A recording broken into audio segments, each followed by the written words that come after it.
Hey guys, welcome back to another video for GT Sport. This will be a top speed tune for the new McLaren P1 GTR. I'm a little sick right now. I don't know if you can hear it or not, but this might be different for you to see me actually running up to the straight to actually do the top speed. But I just want to explain something that I love about this car. As you can see, just above the middle console, there's a maximum mile per hour indicator.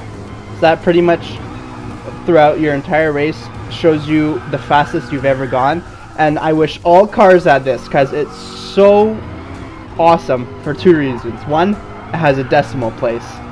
Now that might not seem that much, but getting like a 0.9 on a decimal makes it seem like you're going so much faster than when you don't have a decimal there, which sounds kind of weird, but to me it just feels like I'm going faster.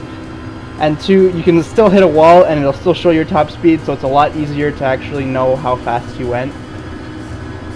So, pretty cool overall, pretty cool tech in this car. And another thing about this car, it has a DRS system. So this is a lot easier to get a top speed on controller, and it's also possibly to go even faster. Now the fastest I managed to go was 287.2 miles per hour, which you'll see in kilometers per hour later on.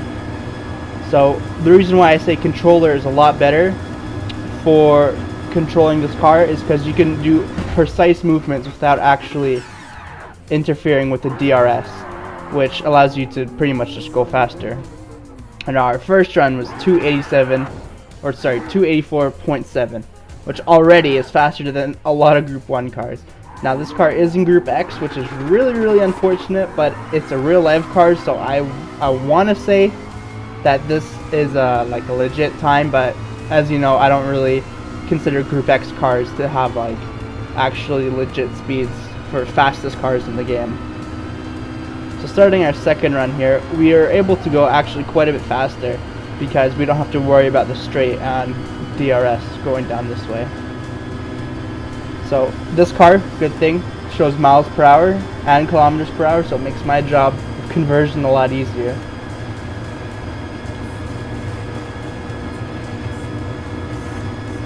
So coming up to this actual end of the straight, you're going to want to do one thing. You're going to want to kind of pull out into the middle of the track without activating DRS or canceling DRS to actually make the straight longer, and as we hit the wall we get 287.2, which is pretty much the fastest I've managed to get on this straight. But until special stage Route X comes back, I doubt we're going to see a faster top speed actually from tuning. It's just from better driving.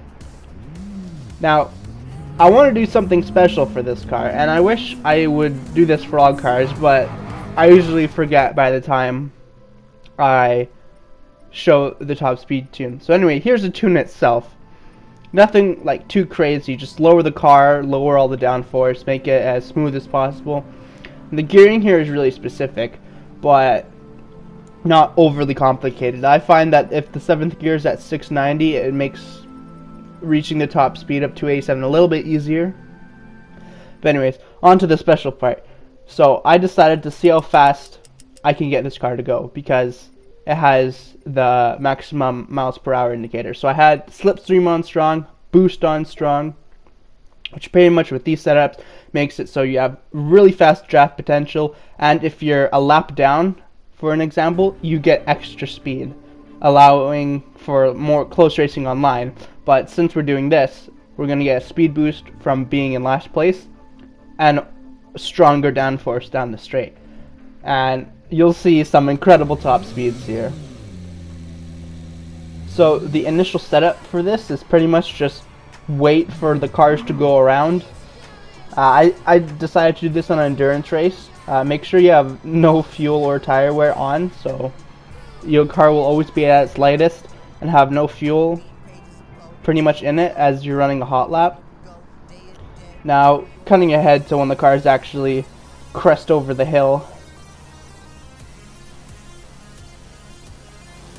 and start to make their run up to the final corner. Now make sure you actually don't block the track, as the AI cars will brake as they go by you, making it overall slower, which is really annoying because AI in this game aren't very smart.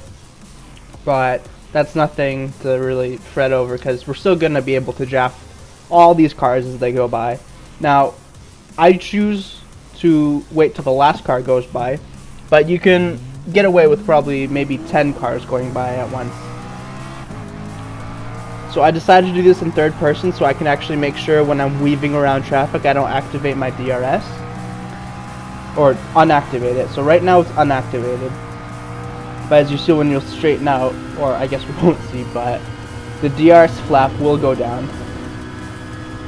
And as we draft the cars and with the boost, we're already at 7th gear before the first chicane.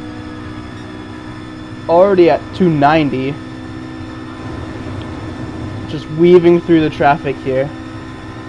300. 302.8. 303.7. And we're holding 300 quite easily. So that is pretty much the fastest I've gotten in a real car in this game. Well, technically, Group 1 cars I've gotten a few higher in draft, but that was the fastest I've gotten this car to go, which is pretty insane. Anyways, if you like this different style of video, I know I rambled on for a bit in the middle, but if you did like it, please make sure to like and subscribe for more content like this. Anyways, peace out.